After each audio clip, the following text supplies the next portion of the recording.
અગત્યના સમાચાર। એમએસ યુનિવર્સિટીની સાયન્સ ફેકલ્ટીમાં વિદ્યાર્થી સંગઠનનો હોબાળો। એનએસયુઆઈના વિદ્યાર્થીઓ દ્વારા વિદ્યાર્થીઓની વેરિફિકેશન દરમિયાન કર્યો હોબાળો। પ્રથમ વર્ષના એડમિશન માટે વેરિફિકેશનની પ્રક્રિયા ચાલી રહી હતી। વેરિફિકેશનની પ્રક્રિયા દરમિયાન વિદ્યાર્થીના વાલીઓને રૂમમાં પ્રવેશ આપતા એનએસયુઆઈ દ્વારા કરાયો હોબાળો। પ્રાધ્યાપક દ્વારા દુર્વ્યવહાર કરાયા હોવાના આક્ષેપો। એનએસયુઆઈના વિદ્યાર્થીઓને પ્રાધ્યાપકે દુકાન શરૂ થઈ ગયાનું વિવાદ બન્યું કારણ। ફેકલ્ટી ડીન કલમકરનો કર્યો ઘેરાવો। ફેકલ્ટીના પ્રાધ્યાપકને લેખિતમાં માફી માંગવાની કરી માંગ। એનએસયુઆઈ ડીનને 24 કલાકનું આપ્યું અલ્ટિમેટમ। સાયન્સ ફેકલ્ટી ખાતે વિરોધ પ્રદર્શન કરી પૂતળા દહન કરવાની આપી ચીમકી। વિદ્યાર્થીઓની પ્રવેશ પ્રક્રિયામાં મુશ્કેલી ન પડે તે માટે યુનિવર્સિટી દ્વારા હેલ્પ સેન્ટર કાર્યરત। અત્યારે એડમિશનની પ્રોસિજર દરેક ફેકલ્ટીઓમાં ચાલી રહી છે, જેમાં એનએસયુઆઈ દરેક ફેકલ્ટી પર જઈને વિદ્યાર્થીઓની મદદ કરતું હોય છે। યુનિવર્સિટીના સત્તાધીશોએ હેલ્પ ડેસ્ક મૂકવાની વાત કરી હતી, પણ એ હેલ્પ ડેસ્ક ખાલી મૂકવા ખાતરની છે, કારણ કે જે વિદ્યાર્થીઓ આવે છે કેમ્પસમાં ફરતા હોય છે, તડકામાં ફરતા હોય છે, ત્યાં કોઈ ફેકલ્ટી સામે આવતું નથી, ના એમની કોઈ મદદ કરે છે। વિદ્યાર્થીઓ જ્યારે તેમની મદદ કરતા હોય ત્યારે અહીંયાના અમુક પ્રોફેસરો આવીને તેમની સાથે મગજમારી કરે છે, ગેરવર્તન કરે છે, જેમ તેમ બોલે છે। એટલે આ ખૂબ જ ખોટું છે। આજરોજ એનએસયુઆઈને આ એક વિદ્યાર્થી સાથે થયું તેની જાણ આજરોજ અહીંયા સાયન્સ ફેકલ્ટીના ડીનને કરવામાં આવ્યા હતા, પણ ડીન દ્વારા પણ યોગ્ય જવાબ આપવામાં આવ્યો નથી। જો યોગ્ય એક્શન આવી ફેકલ્ટીઓ પર નહીં લેવામાં આવે તો યુનિવર્સિટીમાં હેડ ઓફિસ ખાતે જઈને એનએસયુઆઈ આ વસ્તુનું આવેદનપત્ર આપશે। સાથે સાથે આ વસ્તુની જાણ સયાજીગંજ પોલીસ સ્ટેશનમાં કરીને પણ આવા જે બી પ્રોફેસરો છે તેમના ખાતે તેમના વિરુદ્ધ અરજી નોંધાવશે। હમણાં FYBSની એડમિશન ચાલે છે, ફેકલ્ટી તરફથી હેલ્પ સેન્ટર ચાલુ કરવામાં આવેલા છે। વિદ્યાર્થીઓને કોમ્પ્યુટર પર બેસાડીને પણ એ લોકોને રજિસ્ટ્રેશન પૂરું કરવામાં કે જે કંઈ પણ તકલીફ પડતી હોય રજિસ્ટ્રેશન કરવામાં એ બધી મદદ અહીંયા અમે પૂરી પાડીએ છીએ। નોર્મલી શું છે કે વિદ્યાર્થીઓને અંદર અમે આવવા દઈએ છીએ, એ કોમ્પ્યુટર લેબની અંદર જ્યાં મદદ કરીએ છીએ ત્યાં વિદ્યાર્થીઓને અંદર બોલાવીને વિદ્યાર્થીઓને ટીચર્સ બધા હેલ્પ કરી રહ્યા છે રજિસ્ટ્રેશન પ્રોસેસની અંદર। હવે કોઈ વખત એવું બની શકે કે કોઈ વિદ્યાર્થીને સમજ ન પડતી હોય અને એને વાલીની મદદની જરૂર હોય તો એવા કેસમાં વાલીને અંદર આવવા માટે અમે પરમિશન આપી હશે। હું તો ડીન ઓફિસમાં બેઠો હતો, સેન્ટર પર શું થયું મને એમ જોવા તો ખ્યાલ નથી, પણ વિદ્યાર્થીના વાલીને અંદર આવવા દીધા હશે। એટલે વિદ્યાર્થી નેતાઓએ એવું કીધું કે તમે બીજા વાલીઓને નથી આવતા, આ વાલીને કેમ આવવા દો છો, તમારા સગાવાલા છે, તમે એમને બોલાવીને એસીમાં બેસાડો છો। એટલે વાદ વિવાદ ચાલુ કરી દીધો।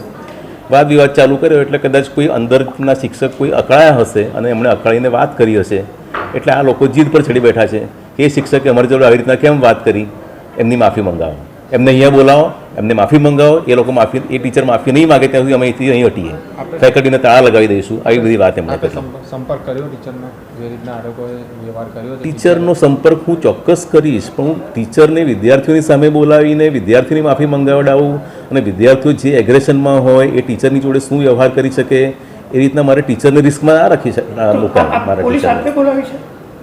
પોલીસ મેં નથી બોલાવી, બરાબર? આપ ડીન છો, આપ સત્તા આપની પાસે, તો આવી રીતે પોલીસને ફોન કરવાની સત્તા કોણે આપે છે?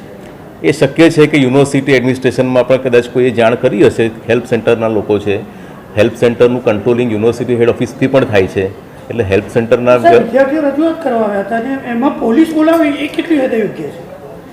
ભાઈ પોલીસને મેં નથી ફોન કરીને બોલાવી, તમે પોલીસને પૂછી જુઓ। મેં ફોન કરીને નથી બોલાવી પોલીસને, હું તો વિદ્યાર્થીઓ જોડે વાત જ કરી રહ્યો છું। વિદ્યાર્થીઓ મારી સાથે વાત કરવા પણ તૈયાર નથી। વિદ્યાર્થીઓ કહે કે મારે તમારી સાથે વાત નથી કરવી, તમે પહેલાં ટીચરને બોલાવો, માફી મંગાવડાવો, ત્યાં સુધી અમે અહીંથી નહીં જઈએ, ત્યાં ફેકલ્ટીને તાળા લાગી જશે।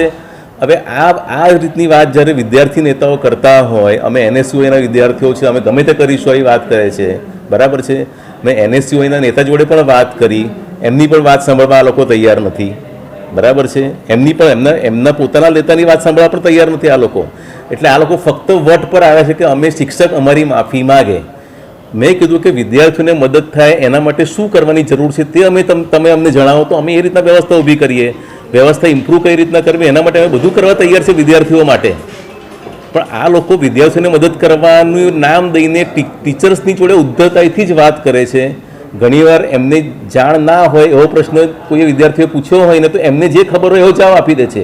એવું નથી કે ભાઈ તમે હેલ્પ સેન્ટરને પૂછો, એવું નથી કે તમે કોઈ જવાબદાર ટીચરની જોડે સંપર્ક કરાવે, એવું પણ નથી થતું।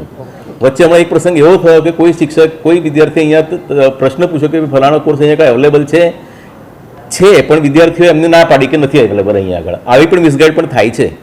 મારું એમ કહેવું છે કે તમે મિસગાઈડ કરો, તમે વિદ્યાર્થીઓને ગાઈડ કરો એમાં અમને કોઈ તકલીફ નથી, પણ ગાઈડ કરતી વખતે કોઈ પ્રશ્નો ઉપસ્થિત થાય અને ટીચર જો વચ્ચે આવે તો ટીચરને જાણે કંઈ લેવા દેવા જ નથી આખા પ્રોસેસ જોડે, એડમિશન પ્રોસેસ જોડે. ટીચરને ઉદ્ધતા એકથી વાત કરે ટીચર જોડે આ લોકો, એવું તો ન ચલાવી લેવાય ને.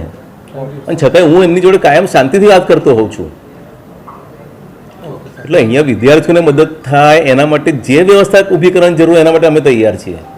પણ વિદ્યાર્થીઓ નેતાઓ અહીંયા આગળ આવીને મદદ કરવાના નામે ટીચર્સ જોડે એ લોકો વાદ વિવાદ જ કરતા હોય પણ એમનો એ ના આક્ષેપ એવો ચાલે. પણ છે કે ટીચર્સે એવું કીધું કે તમારી સિઝન આવી ગઈ, દુકાનદાર તમારી ધંધાઓ ચાલુ થઈ ગયા, આ કેટલી હદે યોગ્ય છે? ના ના, એ યોગ્ય નથી. એ શબ્દો કોઈ ટીચરે વાપર્યા હોય તો એ યોગ્ય નથી. આ હું એને કબૂલ કરું છું.